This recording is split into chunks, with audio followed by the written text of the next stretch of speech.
Alright, swing back with me to the beginning. The beginning of the superhero renaissance. The year is 2002, and Spider-Man has just hit theaters. My name is Hunter Farris, this is my co-host, Bryan Schink, and welcome to the Film Talk Podcast.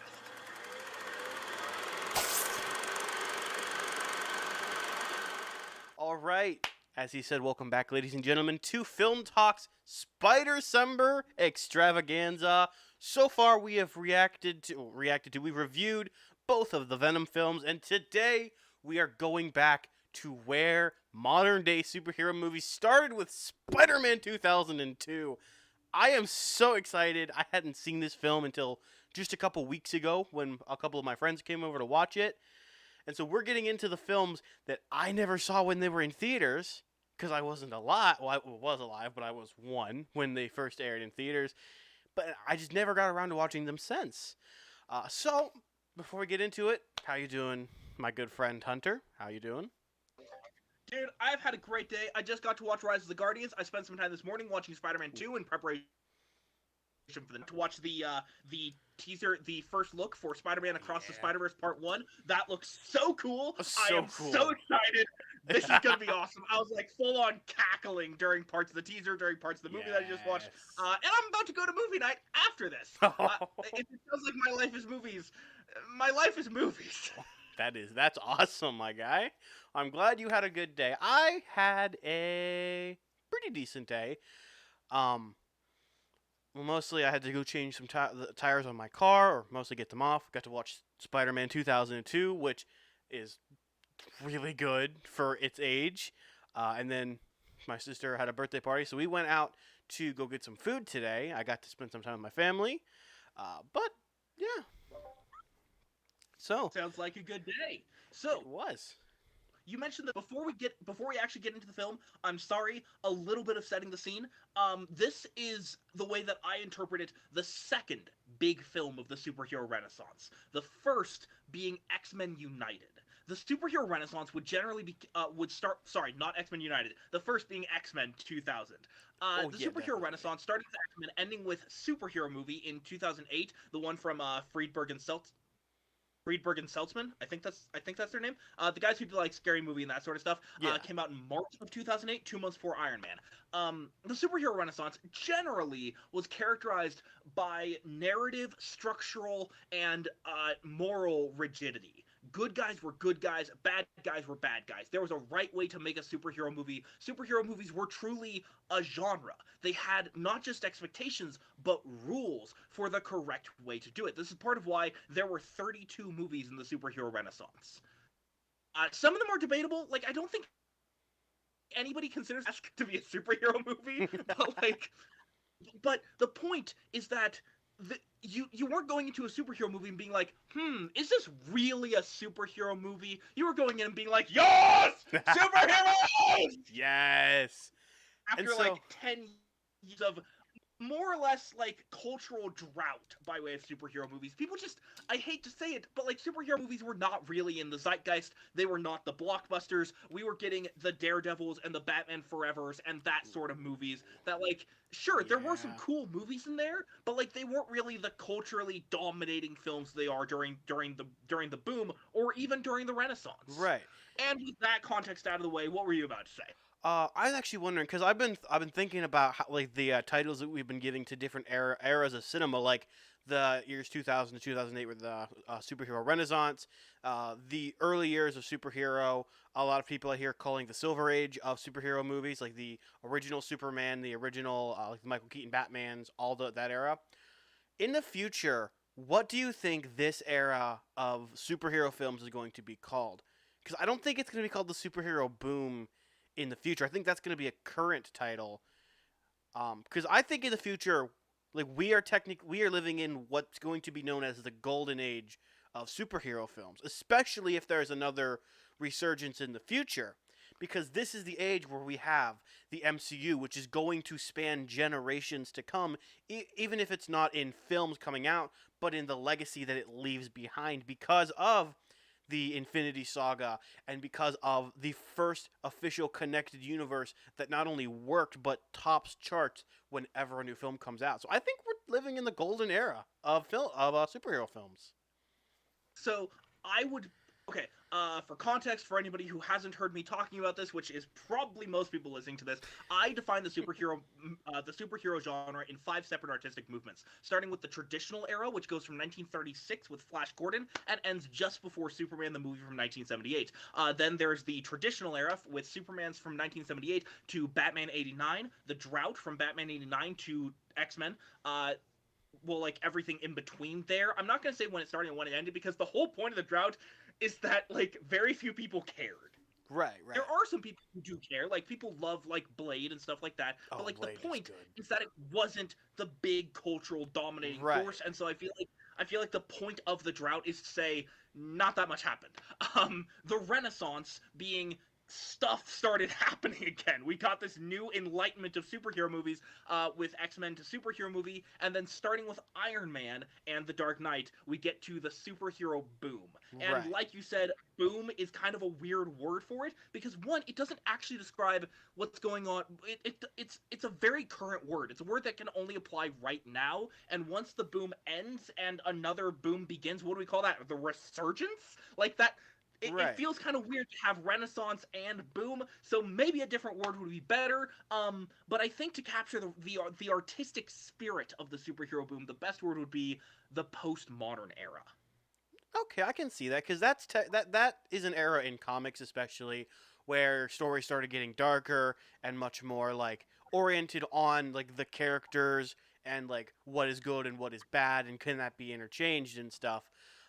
Personally, though, like I I look at the era that we're in now as a golden era because this era is gold in terms of superhero films. Some of the all-time greatest films are and have been released in this era. We've got The Dark Knight. We have Avengers: Infinity War. I consider one of the greatest superhero movies ever made. We have Into the Spider-Verse, We which we're have, gonna get to. I was about to say, Into the Spider-Verse. We have a whole bunch. Iron Man, the original Iron Man, one of the most groundbreaking superhero films, not just because of like what was in the film, but because of what it grew into. These are all like pieces of gold that will be in the superhero media history books in the future for either starting an empire, for starting a genre, or changing what the genre means in terms of the Dark Knight, or completely flipping the tables on what it means to be a superhero movie in terms of Infinity War, as well as the big Endgame being the film that showed like fan service and spectacle can be done perfectly or almost perfectly in ways that we've never seen it before. Yeah,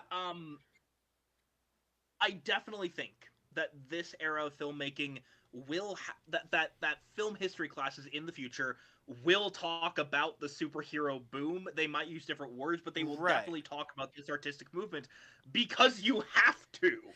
In Exactly. the They're same already sense, talking about there's already like in the courses. same sense, like talking about film noir or talking about westerns or talking about the Right. silent era or German expressionism. This is going to be a module of film history class, at least a Oh, lesson. This is in the future, oh, I which is guarantee kind of you just cool this to think.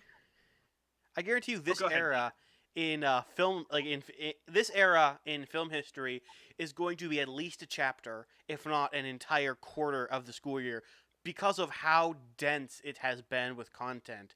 Because like this is the era where everyone's making a superhero franchise and I am no different. I want to make a superhero franchise based on characters that I have in my mind. We've talked about it a little bit um but I think that'd be really fun. Um, but there's already courses in like film schools that take and they're deconstructing modern day like films. Like I think The Dark Knight is one of those that's already being taught in schools as they're teaching like different aspects and stuff. Um, which is but honestly just so cool to remember. We are living in film history. We are exactly making history today. And it's not like the scary kind of history like COVID and like wars and that kind of stuff. right. No, we're making history in the sense of like watching super cool movies and people making super cool movies and dealing with film in the pandemic. Now, yes, that's what film history is today. Let's flash back to film history from 20 years ago and go back to Spider-Man 2002. I mentioned that like this is a very narratively structurally and morally rigid portion of film history. Good guys were good, bad guys were bad. Even when Right. Peter did something wrong, he was still lauded as the hero. Not that the characters lauded him as the hero. The movie lauded him as the hero. The movie at least said it's understandable that he did that. The movie will not let him. The movie will not condemn him for anything. The movie will never say he was wrong. Charm Right. of the superhero renaissance that we're just like, no, we're here to kick back and watch good guys fight bad guys. And like Right. Norman Osborn is the quintessential bad guy. He doesn't even have a goal here. He's just evil. Exactly. More Now, specifically, the Green Goblin is just angry. right. Just lashing out at everybody, kind of like you and I do when we get angry. Right. Like, this is not some sort of sympathetic, complex villain who thinks they're the hero of their own story. This is not a villain of the superhero boom. Like, that's Right. kind of how the superhero boom has been characterized, where that's like a law of writing these days, where if your villain is not sympathetic and complex, where if they don't believe they're the hero of their own story, or if people can't give the hot take, the villain was right, then the villain was written wrong. But no, back during the Renaissance, this is just a villain. He's just evil. And that's all there needs to be, because, frankly, this movie is a live-action cartoon. Oh, it definitely is. This movie is a Saturday morning cartoon put to film. Like, every shot of this movie, every plot point, every line of dialogue, every performance from an actor, if you had just animated over it and given me exactly the same shot but in animation, I'd be like, yep, that checks out. That passes Right. the vibe check. That works. That tracks. I'm in. It feels like watching. It feels like watching a Saturday morning superhero cartoon, It just really does. in live action. And that's one thing, like when I was watching the film, I was slightly taken aback by some of the acting performances, but the minute that I started thinking about this less as a live action film, just like a film, and more of a superhero cartoon, the performances were absolutely perfect. Like they were not in terms of like a physical actor portraying a character in a role, they weren't the greatest portrayals, but in terms of an actor playing a cartoon character, they were perfect. They were over the top. They were stilted. They were sometimes dialogue lines didn't match up in tone all that well, but it made it feel like a cartoon even more. Now I do want to ask though, and I was thinking this while watching the film, if we had to recast the Green Goblin in the MCU, who would it be, and why would it be Jim Carrey? Ah! Okay. Willem Dafoe is the perfect person to play this version of the Green Goblin. Oh, I agree. I Like- totally agree. Like, as for this universe's version, as for this movie, you cannot get a better person. The only person I can think of who might be better would be either Jake Gyllenhaal or Jared Leto. But they have to feel old. They have to feel at least 20 years older than James Franco's Right. character. So I'm like, no. Willem Dafoe, perfect. Jim Carrey has a lot of the performance. There are a couple scenes where, like, yeah, Willem Dafoe is channeling his inner Jim Carrey. But the thing is, Jim Carrey has a very different brand. Right. When you tell somebody that Jim Carrey is playing in this movie, that tells you something about the movie, and that tells you something about his character. You bring in all these expectations and all this, I don't want to say baggage, but you bring in all these ideas of Well, what yeah, Jim it is Carrey's characters are baggage. supposed to be. And then, but you hear Willem Dafoe is playing that character, and you bring in all these different expectations. Jim Carrey is much more lighthearted. Willem Dafoe is much more villainous. Right. He is a foe, not Right. the friend. Now, I like that definitely makes sense. For the Tobey Maguire era, where most of the villains were a lot more like serious and they were less jokey, then yeah, Willem Dafoe is perfect in the role of Green Goblin, and I would never want to see a different version of that Green Goblin.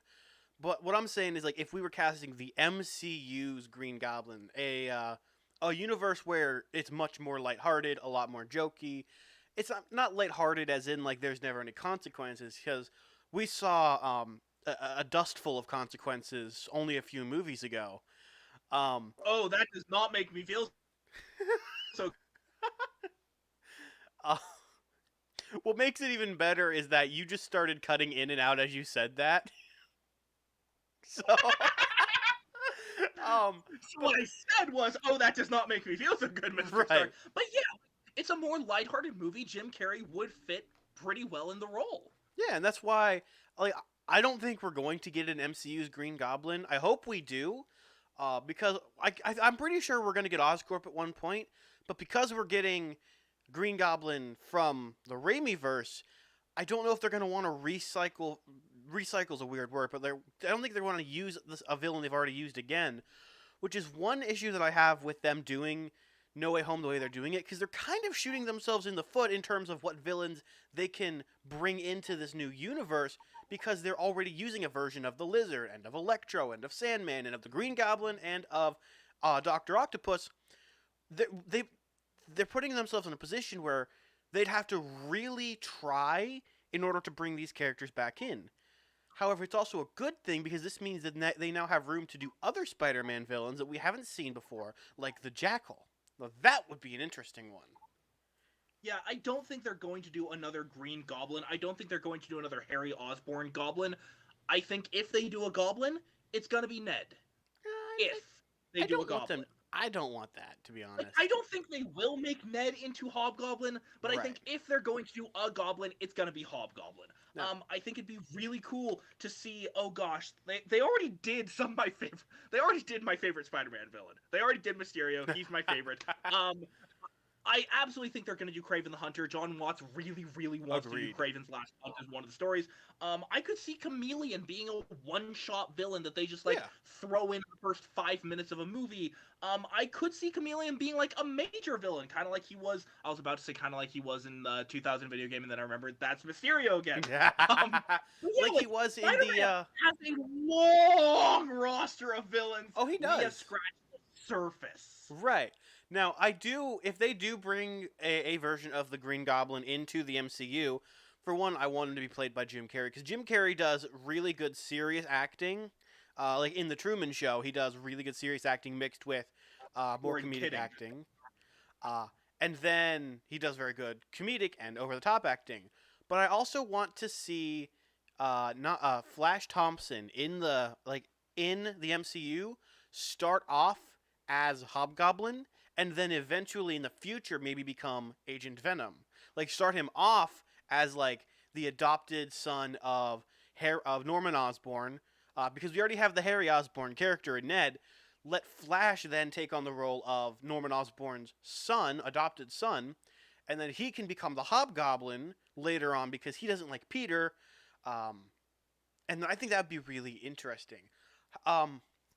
But back to Spider-Man 2002, because we've kind of gotten somewhat off track on that. Real quick. Okay. One more villain that I think would be so cool for the MCU to introduce. All right, because you can't do it in any other Spider-Man movie. Okay. There's been no other Spider-Man movie where we've gotten even close. Okay. We introduced John Jameson, the Wolfman. I don't think that's where they're going to take it, but I do think that'd be cool. Okay. Like we introduced it in Spider-Man 2, I want to say, maybe Spider-Man 3. Anyway, the one that I want, if we bring in Harry, Okay. I want Kindred. I don't think I know that one. Like, skip the entire idea of him being a goblin. Let him be possessed by a demon. Ooh. Give him demon powers. Make him Kindred. Now here's because that's so cool, and because we're in a universe where you can do that. We're in a universe that has demons and devils and Mephisto, though we don't know where. We just assume that he's in Mephisto there. Confirmed. Now one character I want to see really badly, if they bring the Green Goblin into this, is the Red Goblin. Do you know anything about the Red Goblin? There's no way the ring like that. Actually, that's okay, for listeners who don't know, Red Goblin is Goblin with Carnage. Yes! And it's terrifying. Oh my gosh, the character design is so cool and terrifying. I don't think they're going to. I want them to, though. It would be so cool if they did a symbiote war movie, which would be really awesome. That could be where we get the whole them fighting Null sort of thing. And that sort of thing. I would I don't know, maybe Carnage is bonding to a bunch of different villains to fight some of the heroes at the beginning or close to the middle of the movie, and he bonds to the Green Goblin and they become the Red Goblin for a minute or so. even that would be fine. I just want to see Carnage Goblin. That would be amazing. The topic of like MCU can't use previous heroes because we've already used them. They're already doing that. Like even with Spider-Man villains, we have two versions of Sandman. Did you? We had Sandman in Far From Home. Oh no! Yes, Oh, it was okay. Yes, it was treated as an elemental. It was Sandman. You Right. cannot look at that and tell me that that's not basically just Sandman, and that there would be no reason to bring in Flint Marko at this point. Oh look, we're bringing in Sandman. It's Right. presumably from Flint Marko. I'm not going to say what is or is not happening in No Way Home because we've had so many theories that I don't think there even is a truth of what this movie is. There might not even be a movie. Marvel might have just like made something up and gaslit all of us in order to get us to talk about this. It's all just one of Mysterio's illusions. He's projecting all of these things. He's got a drone in the corner of everybody's room projecting the trailers onto our screen. That's called a movie. Yes. Oh, but yeah, like I see where you're coming from. I don't think that they're going to reuse the elementals from Far From Home. I think that might be the only time we see those ones, which sucks because like they just use like Hydro Man and Sandman in the MCU as like throwaway, like pseudo villains projections from the main villain. Doesn't mean that they can't use them. I just don't think they're going to. Because I think that there's much more interesting stories you can tell with villains we haven't seen yet, like Kraven the Hunter, like the Jackal, like Chameleon, just like what they did with the Vulture and Mysterio, two villains we haven't seen on screen yet. And I kind of want them to. Like, I would love to see a Green Goblin in the MCU that's not Sam Raimi's Green Goblin, but I would rather them do new stories with new villains that we've never got to see. Because that is where the MCU is special. It's taking villains and heroes that we've never cared about, like the Guardians of the Galaxy, and making them like the biggest thing since the biggest thing since what's her name? Not Whoopi Goldberg. Betty White. That's her name. Making them the biggest thing since Betty White, who in herself was the biggest thing since sliced bread. On that topic, the MCU absolutely gave Spider-Man villains the Aquaman treatment. They took lame villains and made them so freaking cool! Like, are you I'm saying sorry. Mysterio was lame before now? What? I love Mysterio. He's a joke villain. Like, okay, that's a little far. He's not a joke villain, but like, dude is not a threat, and that's the whole point of Mysterio, that he is not a threat. Like in the Spider-Man 2 PS4 game. Not PS4 game. The Spider-Man 2 game from back when the movie launched. You had all those Mysterio levels you had to face, and finally you confront him face to face in a store, and it looks like it's gonna be this big boss battle, and you punch him once, and all 6 of his health bars go down at the same time. That's exactly what I mean. Of like, Mysterio is not a threat, and that's the whole point. That he seems like a threat, and he isn't. And the MCU made him seem like a threat. Oh, they really did. And like Vulture, I'm sorry, Vulture looks stupid in the comics. I agree. I really agree. He's a corny character from the sick hole.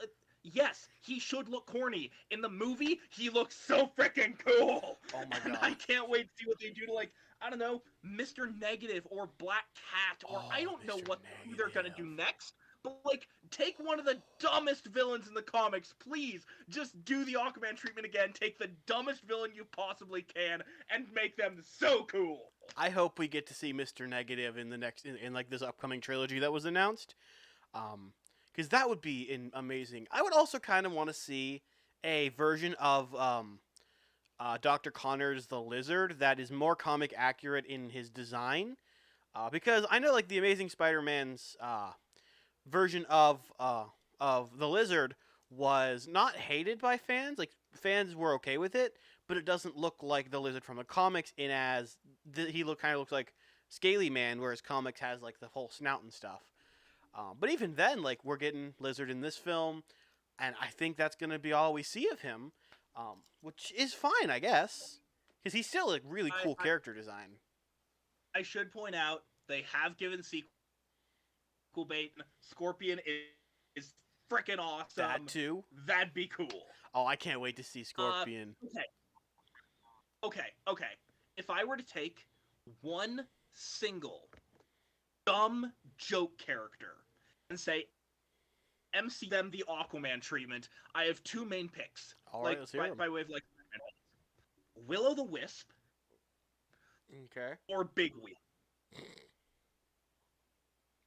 Make Big Wheel awesome, like they did with Vulture or Mysterio.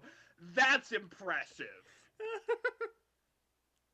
That reminds me of one of the characters from the movie Robots, Big Weld. Just a giant ball. You're not wrong. You're not wrong. Oh my gosh, we have to review that movie one of these days. I love that movie so much. Great movie. Don't blame ya. Very good. Okay. It's got Robin Williams in it playing a robot who's always falling apart. One of the things that I really find fascinating about the Spider-Man 2002 movie. Can I ramble? Absolutely. That's all we've been doing so far. This is going to take a little bit of setup, and I need to know that the setup isn't going to be too interrupted for a little while. Okay. Alrighty. So, in my church, the Church of Jesus Christ of Latter-day Saints, we have a lot of paintings from a painter named Arnold Freiberg. And Arnold Freiberg had this philosophy that it wasn't about accuracy, it wasn't about being true to life, it wasn't about realism, it was about communicating things to the audience effectively. So, for example, there's a character named Abinadi. Canonically, Abinadi is a young man. I know a lot of members of the church are going to be like, what? Abinadi is a young man? Because Arnold Freiberg intentionally painted him as, like, 80 years old. But in the book, he's, like, scaling walls, he's doing parkour. Like, this dude is, like, maybe in his 30s tops. But the reason why Arnold Freiberg, I don't know, painted him as an 80-year-old is because his philosophy was old people make him look old even if he's not actually old. Like, it was this very weird level of, like, iconography is more important than everything else. And this movie absolutely has the same philosophy. Do Uncle Ben and Aunt May look like they would be Peter's aunt and uncle? No, they look like they would be his grandparents, because Uncle Ben needs to appear wise. So they make him look really, really old. Aunt May needs to appear like a caring, doting, wise grandmother. She doesn't need to appear like an aunt. That's not her narrative function in the film. So they make her look like an aunt. A lot of the characters, they don't look like high schoolers. Because Sam Raimi's not trying to telegraph they are high schoolers. He's trying to telegraph these are humans who are going through relatable adult struggles. Right. And then he set the movie in high school. And that's okay. Because to him, iconography is more important than what literally happened in universe. And you might be thinking, yeah, but that's not a good movie. Fact of the matter is, Sam Raimi has never been trying to make a good movie. Has Sam Raimi ever even been trying? No, that is not his goal. Sam Raimi is trying to make an entertaining movie. He has said on so many occasions, his entire philosophy is the worst thing a movie can do is not be bad, but be boring. And if his movie is not boring, if you are entertained, if you are engaged, if you are enchanted, if you are just weirded out, like, what on earth am I watching? He has accomplished his goal, and he doesn't care if it's good or not. And so I don't go into a Sam Raimi movie going, is this good? Is this bad? Because that's not what he's trying to do, and so I feel like that's not really fair to his intentions. Oh, I definitely agree there. Now, on the high school topic of it, like, I really didn't feel like any of the kids in the high school were too old to be in high school, just based on I just got out of high school. That's how most kids look, if we're being honest, except the only exception is that of Flash Thompson, who looks like he should be 35. Like, everybody else looks like a kid, and Flash Thompson looks like this grown dude, like he should be a teacher, just wailing on a student. And that's just for me because I know everybody else thinks that they look way too old to be in high school. I don't see that, but it's also because I'm scared little boy who is terrified of literally every person that I ever went to high school with. And so everyone always looked older to me. And so, like, Flash doesn't need to look like he's in high school. Flash needs to look like he's big and scary. Oh, right. And he really does. Or, like, there's a moment right when Flash and Peter have their fight, Flash pounds the locker And it so hard that it puts indents. a dent in the locker. Now If that he is had hit possible. Peter in the like if he had hit Peter in the back of the head, Peter would have died on the spot. Right. Well, Flash was not trying to kill Peter. That's not the point of the scene. The point of the scene is that Sam Raimi is using iconography to exaggerate and show this guy packs a punch. This is dangerous. Peter should probably fight back. And so right. when Peter punches Flash back and sends Flash careening down the entire hallway, the point is not that Flash went down the entire hallway. The point is not how hard Peter hit. The point is not that Flash probably has multiple lacerations, multiple broken ribs, maybe an organ that's bleeding internally. That's not the point! I'm sorry! The point is that Peter packs a punch and Peter won the fight. Peter packs a punch of pickled peppers. Like, the point here is visual iconography and Right. exaggeration, because again, this is Sam Raimi we're talking about. This is the man who started his career with the Evil Dead of all things. Why did you expect him to try to make things realistic or to try to make things how they actually happen in universe? He's built his entire career off of exaggeration, and so I am so glad that he's coming back for Multiverse of Madness. That is a great choice for Sam Raimi. Exactly. That is the perfect character for him to do, because Doctor Strange as a whole thing is not being realistic. He's a freaking wizard. He can bend reality. Over the top. There will probably be Kirby dots in this movie because it's going to be that weird. Oh, Probably. I hope so. That is my guess. Here's what I want to see in Multiverse of Madness. I want to see all the characters transition into a universe that is animated. I want to see them all animated in a couple different styles. I want to see them animated in the comic style, maybe into the Spider-Verse style of animation. Heck, put them into a universe where everything is a comic panel and they don't move. They stay in stationary, and the camera moves from panel to panel, and we just get speech bubbles. Yes, I was just about to say that. Yes. You were about to say something about Spider-Man 2002. Yes. So, like, this film, the whole film, and this is going on to the visual effects and stuff, because this just came into my mind. Because you're saying, like, Sam Raimi was not trying to make he's trying to make it an entertaining film above anything else. And I think he really did that with one caveat, which is not a caveat even. It's just with hindsight and looking back from the year 2021, the VFX really don't hold up as good as they could have. Now, they hold up really freaking well for a 2002 movie, but like the scene where Peter's running across the rooftops, you can tell that that's a CGI Peter. It's like very blatantly obvious. All the scenes of Goblin on the glider where he's flying through the city, you can tell that that's all CGI. That's not the point. Knowing that that's CGI doesn't matter, because we will know it's CGI no matter what. Because it's a dude in a rubber goblin suit flying around on a bladed death machine through a parade around giant balloons. You expect it to not be CGI? Exactly. Although they could. The point is that people want to be immersed. I'm like, no.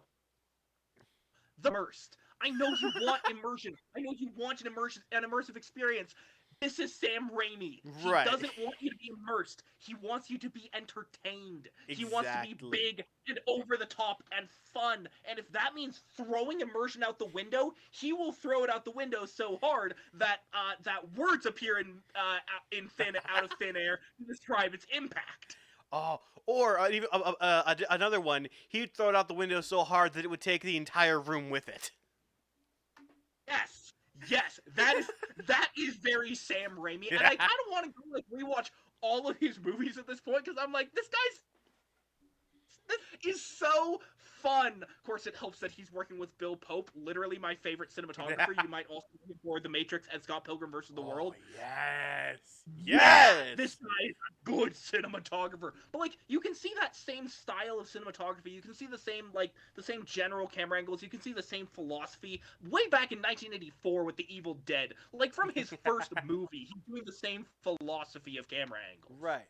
Now, I want to have Sam Raimi work on a movie that is Who Framed Roger Rabbit, but Spider-Ham. It's set in the MCU, but it's Spider-Ham in a live-action setting and some other animated characters and whatnot, interacting with real people. I think that would be amazing. or just a sequel to Framed Roger Rabbit, directed by Sam Raimi, would be the best thing in the world. Huh. The main one that I want from Sam Raimi at this point, two things. I want him to make a Jurassic Park movie. Ooh, that would be good. That would be good. Like, I don't think you've seen Spider-Man 2 yet, have you? I have not yet. No, I'm really looking forward to that one. You're in for a treat. Oh, I've heard. There's a specific scene in Spider-Man 2 when the arms wake up. It's straight out of Jurassic Park. Like, that scene, I'm just like, dude needs to make a Jurassic Park movie. He is the perfect director for it. And the other big one is Pirates of the Caribbean. Ooh, that would be really good. Oh, only if they have Johnny Depp in it as well. If there's no Johnny Depp, I won't watch it, even if Sam Raimi makes it. Like, I recognize Gore Verbinski made this franchise what it was, as well as Ted Elliott, Terry Rossio, and Johnny Depp. And the reason why I say as well as all these people is because if you switch out Gore Verbinski for Sam Raimi, it will be a little less gothic, but it will still capture the feeling and the Caribbean. Only thing, right, and that's definitely like something like that would be very easy to overlook, easy and not to see, because directors definitely have their own style, but directors are really good at imitating other directors. I found, like, there have been times where I've been watching a movie made by one director and thought it was another director because he's imitating their style. However, acting performances are very, very hard to replicate and very hard to capture, especially if your performance is as iconic as Johnny Depp's as Captain Jack Sparrow. You cannot replace Johnny Depp as Jack Sparrow because you will never be the same. You will never find somebody who can fill those shoes. You can make a new character and cast a new actor in that role, but if you try to recast Johnny Depp as the Captain Jack Sparrow, you will never be able to get it right. It's the same thing with MCU Iron Man. You can cast an alternate Iron Man with Tom Cruise, but you will never be able to recast Robert Downey Jr. as the MCU's Tony Stark. It will never happen. There's no one who can fill that role. I just remembered one other movie I really, really want to see Sam Raimi do. All right. The Addams Family.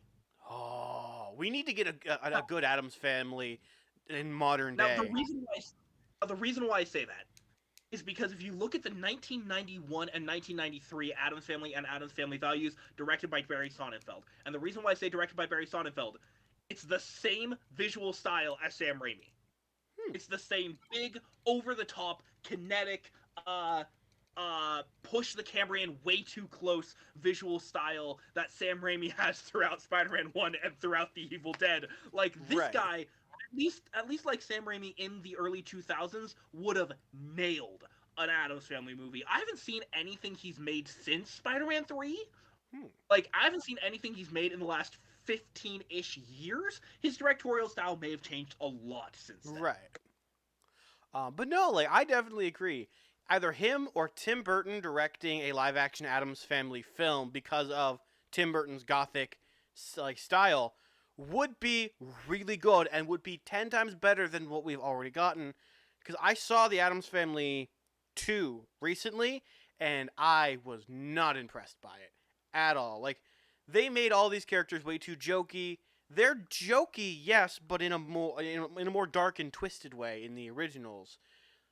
But in this, it was more slapstick. They were basically like Minions level jokes in an Addams Family movie, which don't really mesh together, if you know what I mean. Honestly, I'm looking forward to seeing the Addams Family 2. I really liked the Addams Family 2019. Well, that's good. I'll see 2. What else did you love about the 2002 Spider-Man film? I liked that Peter and MJ didn't end up in the end. And I know that's a very cynical take. It's a very cynical take, but I feel like it's more genuine than having them get together in the end, because in most films the hero gets the girl. That's how it always goes. But that's not how it is in real life. In real life, just because you are a really good person, or just because you saved someone, doesn't mean that you're going to get the girl. And that's a really good thing to teach young guys and even young girls. at the age that they'd be watching Spider-Man is that you're not entitled their affection. You can try to earn their affection, but you are not entitled to it, even if you save their life. And even then, like in this film, MJ wanted to get with Peter, but Peter, knowing his responsibilities and knowing the danger that he would put her in, decided against it, which is another really good value to instill. Is that there are going to be times where you want something, but you cannot have it or do it yet because of something else. And that's something that I didn't learn when I was younger, and that caused a lot of problems when I was growing up. A lot of problems I don't want to talk about really, but problems nonetheless. That being said, though, That's fair. that, In that that be, case, let's not talk about right. the Uh, problem.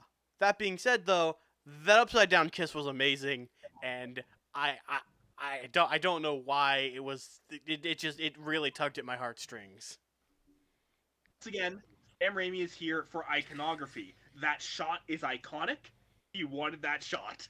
I Right. I honestly I would not be at all surprised to find that Sam Raimi and Greenwriter sat down together and they were like, okay, what are iconic things from Spider-Man comics? What are the things that, like, if you don't include this, it's not a Spider-Man movie? And they're like, okay, he's in high school, he gets bit by a spider, he has a crush on MJ, we're gonna have Harry. We're gonna have Dr. Connors. He's kind of in the background. He's referenced once. We're gonna have Otto Octavius. Maybe we should save that for the sequel. We're gonna have with great power comes great responsibility. We're gonna have the upside down kiss. They just like listed a bunch of, and then they were like, huh, how do we string a plot together that makes all this work?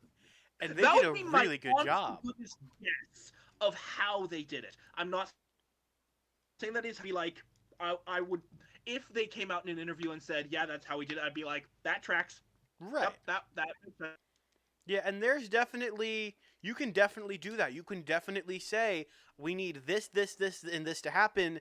Now let's make a plot that allows all this stuff to happen, and it can work.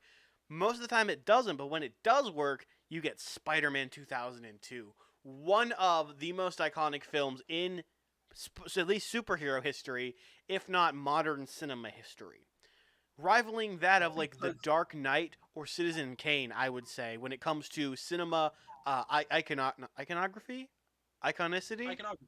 iconography. Thank you. Um, but like it's Because up there. this film is obsessed with iconography and entertainment above all. And that's part of why, like, a lot of people see this as, like, the correct Spider-Man. Are they right? Are they wrong? That is a very subjective matter, and so I don't Right. think there is a right or wrong. But, like, a lot of people see this as the correct Spider-Man because it is so preoccupied with iconography. It is so preoccupied with capturing iconic moments and making them iconic. Right. And now, like personally, being that my first Spider-Man ever was Tom Holland, Tom Holland will always be like the live-action Spider-Man that I like the most. That might change when I see Andrew Garfield's movies. It probably won't. However, like Tom Holland shaped what I know of as Spider-Man outside of the Superhero Squad show of all things from like when I was 10 years old. That's another show for another day. I want to talk about that show on here, but it's a kids show through and through, and it's freaking amazing. Um, Did you notice on the topic of that, like this movie feels like it was made for children. oh, definitely.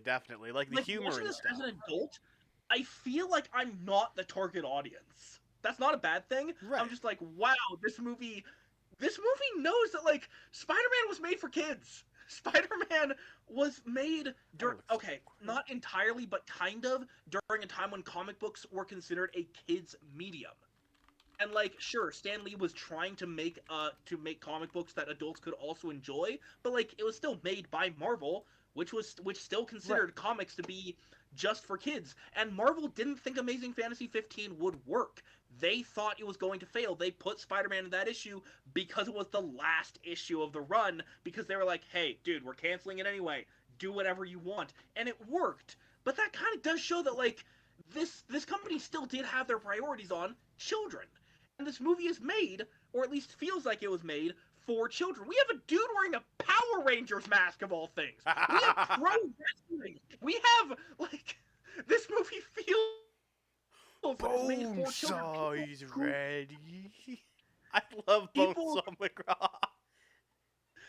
this movie feels like it was made for people who see everything in the world as new and bright and colorful and wonderful. This movie feels like it was made for the people who don't nitpick, for the people who aren't going in with this with this demand that everything make logical in-universe sense. The people who are just there to wonder at the magic of movies. That's who this movie was made for, it feels like to me. And it nailed that feeling. Like, the It whole really time, did. I'm just sitting there like, I am so glad to be watching this. It brought me back to this much simpler, happier, more fun time of life. This time of childlike wonder. And I'm so glad that I got to rewatch it. Right, and it did it brought out my inner child as well. Real quick on the topic of the not Suicide Squad, the Superhero Squad show. I just looked it up to Okay, good. see. I looked it up to see how many episodes because I didn't know how long it was. It's 2 seasons, 52 episodes. I do want to do this one day on the show because of how intertwined it was in my childhood. We don't have to do it anytime soon, but it just brings me so much joy thinking about this show and the fact that I'm gonna give this away right now. The story is a circle. The first episode of the first season takes place after the last episode of the second season. The whole thing feeds back into itself. From what I can remember, it all feeds back into itself, and I think that is just incredible. Like we need more Not like a stories real like circle, but not like a real circle, more like a freaky circle. that. Yeah, exactly. If you Oh, want to see stories like that, go on TikTok. um, The platform is literally built to loop, and so a lot of people make stories that do loop, that just play over and over and over again, where right. the beginning is the end is the beginning, according to Smashing Pumpkins. Right. Now, it's not a perfect circle. Like there's character growth throughout the show, but the plot in and of itself, it starts out in a point, and then by the end of the show, it's gotten right back to that point, which in universe would mean that the entire story would take place again and again and again and again and again, and it's awesome, especially for my 10-year-old brain, or in That's this what, case, I think it's dude. I'm just glad you 8-year-old got to brain. find joy in that piece of art. Actually, it came out in 2009, so I would have been 8 at the time that I watched it, which is even younger. Good lord. Back to Spider-Man, though, because we've Back to gotten off Spider-Man. topic. I loved the connection between Norman Osborn and Peter Parker in the sense of Norman thinks of Peter as the son that he wished that he had, even when Harry is in the room. Because Norman wanted a scientist's son, and Harry, in his eyes, is a disappointment in that case. And the only time that Norman showed any compassion to Harry was after he became a psychotic killer and before he was about to get skewered in the family ties by his own glider.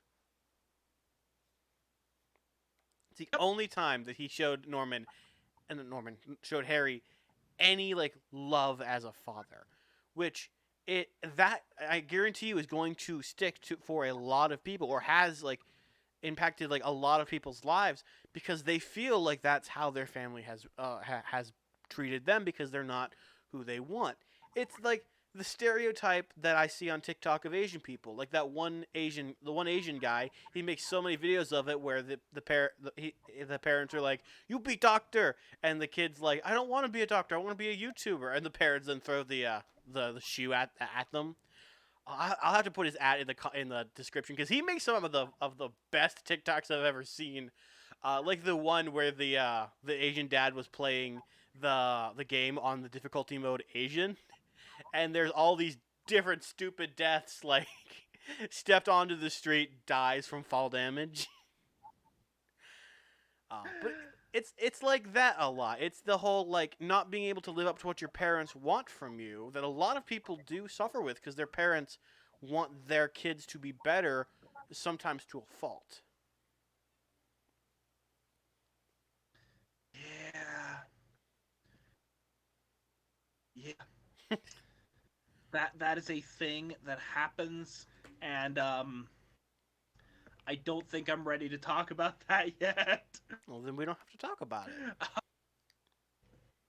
I I will bring up. Did you notice how incredibly 80s this movie felt? I did not realize how 80s it felt.